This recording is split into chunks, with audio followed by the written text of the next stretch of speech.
السلام علیکم۔ کیا ہمیں پاکستان سے اب تک عدالت میں سیاست کا تمام پس منظر آج ہم ڈسکس کریں گے۔ حال یا کچھ دنوں میں سیاسی جماعتوں کے مختلف رہنماؤں نے ججوں اور جرنیلوں پر بہت تنقید کی ہے۔ جب سیاسی جماعتوں کے اکابرین اداروں پر تنقید کرتے ہیں تو ان کے پیروکار بغیر سوچے سمجھے تیروں کی بارش شروع کر دیتے ہیں۔ اگرچہ اس سے پہلے بھی اداروں پر تنقید ہوتی رہی، مگر پچھلے کچھ عرصے میں یہ تنقید شدت اختیار کر گئی ہے۔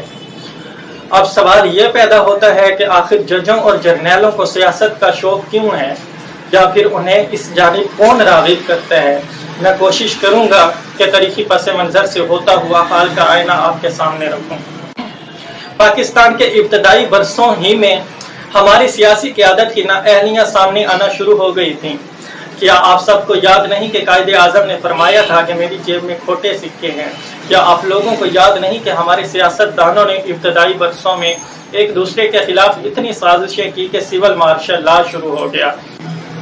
آخر سول بیوروکریٹس کو کس نے راستہ دیا؟ ہمارے ہاں وزرائے اعظم اتنی تیز رفتاری سے تبدیل ہوئے کہ بھارتی وزیر اعظم نہرو کو کہنا پڑ گیا کہ میں اتنی دھوتیاں تبدیل نہیں کرتا جتنے پاکستان میں وزرائے اعظم تبدیل ہو جاتے ہیں۔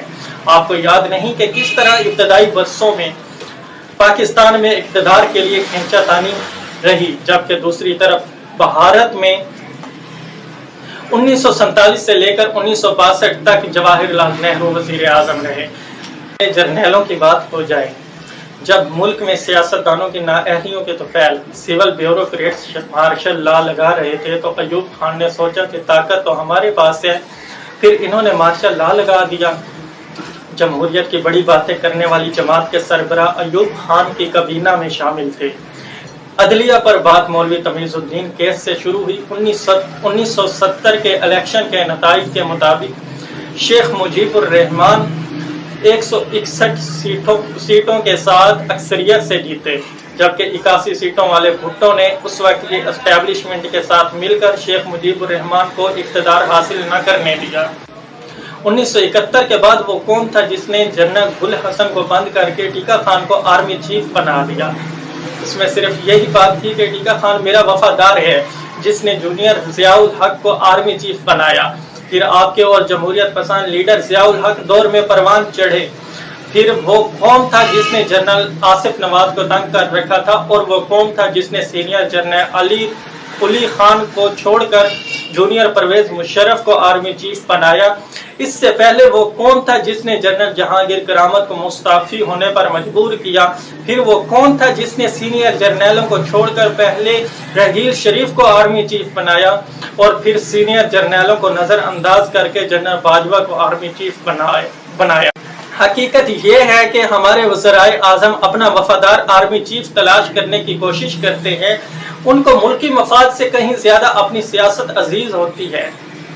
بہتر تو یہ ہے کہ آرمی چیف کی تعیناتی کا اختیار وزیر اعظم کے پاس ہونا ہی نہیں چاہیے۔ جو بھی سینئر ترین جرنیل ہو وہ آرمی چیف بن جائے۔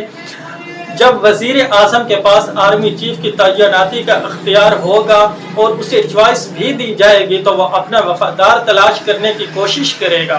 اسی طرح پہلے 5-7 جرنیل بھی وزیر اعظم کی نظروں میں اچھا بننے کی کوشش کریں گے۔